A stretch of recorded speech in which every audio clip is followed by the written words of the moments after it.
In 2025, there's actually quite a lot of choice when it comes to gaming monitors around £100. I remember a few years ago you could only get a 60Hz monitor for that price. Well, the question is, are these £100 gaming monitors actually any good? Well, in this video we're going to be testing out one of the most popular £100 gaming monitors on Amazon. The Minifire MFG27F4. Well, what's so special about this monitor? Well, it's 27 inches as opposed to 24 inches, which is more popular at £100. And it's also 180Hz as opposed to the 120 or 144Hz you typically see for this price. It comes with FreeSync, a 1 millisecond response time, and it's 1080p.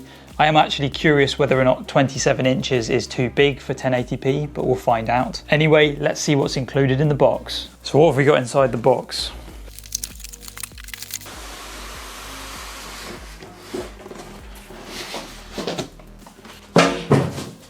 Whoops.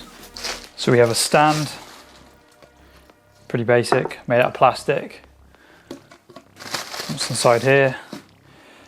HDMI cable. Paperwork, including a quick start guide. Oh, what's this? Here we have the power brick. Looks like another part of the stand.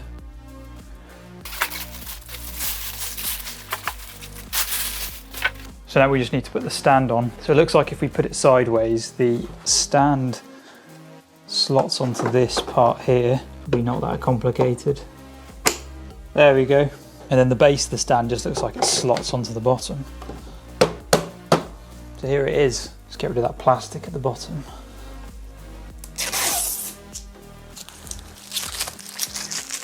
So now let's have a closer look at the monitor.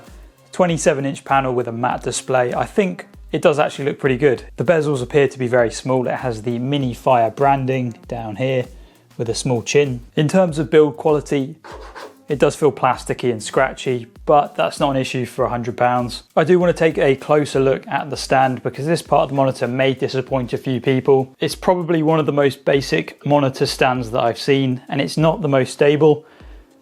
As you can see, the monitor does move around quite a lot. It also lacks a lot of adjustment, so you're able to sort of bend the monitor forwards and backwards, but that's about it. There's no height adjustment or rotation. Let's take a look at the I/O. So over here we have a HDMI and display port, as well as a 3.5mm headphone jack. And that looks to be it in terms of I/O. Over on the right hand side, we have a power button and a joystick to control the menu. And there is also VESA mounting if you want to put this on a monitor arm. So in terms of specs for this Minifire MFG27F4, we have a 1080p 27-inch panel, which is IPS and can go up to 180Hz, which is pretty cool. There's also not a whole lot else on the Amazon listing, which is unfortunate.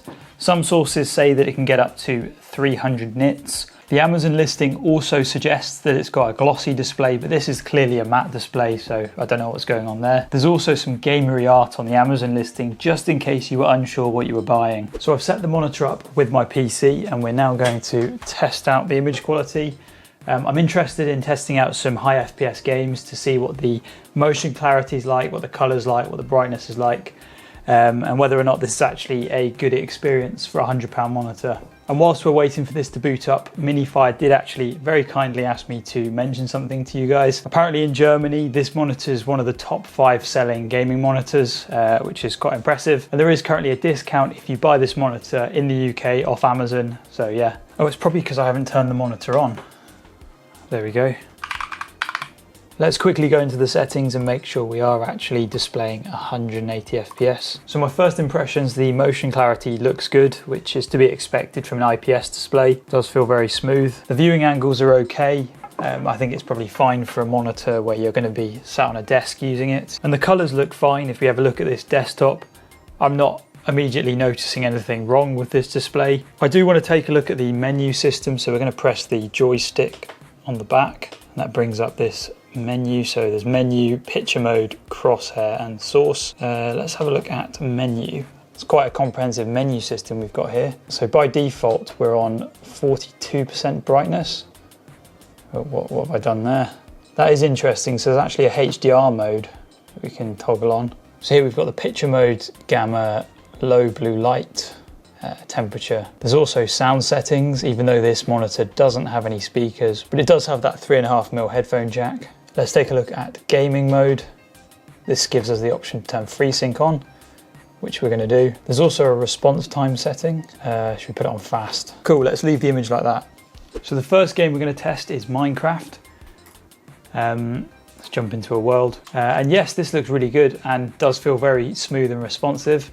180 Hertz does definitely feel faster than 120 Hertz. It's that middle point between 120 Hertz and 240 Hertz. And I'm not really seeing any visible ghosting. I think the response time of the pixels on this monitor are absolutely fine. The colours are definitely not the most vibrant, but for an IPS display, they're fine. The contrast ratio of this monitor is also fine. It's nothing special. I think it's 1 to 1000. And it's not got any local dimming, but for a £100 gaming experience, this is very good. Here we go, we're in Half-Life 2, and this looks really good. Super smooth, really good image clarity. The only downside I would say is this monitor doesn't look particularly bright, even on 100% brightness. Yeah, the highlights definitely aren't as bright as my mini LED monitor, but they look fine. So yeah, to be honest, as long as your expectations aren't too high, you can have a pretty good gaming experience with a £100 monitor. So the weak points of this monitor to me are the brightness, but that's probably because I'm coming from a HDR 1000 mini LED monitor, which is a lot brighter than this. The motion clarity of this monitor appears to be fine. One thing I am going to mention is this is a 1080p monitor at 27 inches. In my opinion, I think that's slightly too big. 1080p is better suited for 24-inch monitors, but saying that, I think this looks fine. It's just not the sharpest monitor ever. And at 27 inches, you are going to notice the difference between this, a 1080p monitor, and a 1440p monitor. It all depends how much you value resolution. So in conclusion, do I think you should pick up one of these Minifire 27-inch gaming monitors for around about £100? Well, I would say it all depends on your budget. For example, if you've just picked up a budget gaming rig like myself and you're looking to get into esports gaming, then this is probably a perfect entry point. There's nothing particularly wrong with it. It's 180 Hertz, it's 1080p. There's the fact that Minifire have saved a few bucks on the stand. It's not particularly stable and there's hardly any adjustment. But if you can overlook those shortcomings, this is definitely a solid gaming monitor for a beginner setup. So anyway, if you have enjoyed, don't forget to drop us a like and consider subscribing. We've just hit 10,000 subscribers, which is absolutely amazing. And if you do want to check out this particular monitor, there will be a link in the description. And thank you to Minifire for sending out a review unit. And I'll see everyone in the next video.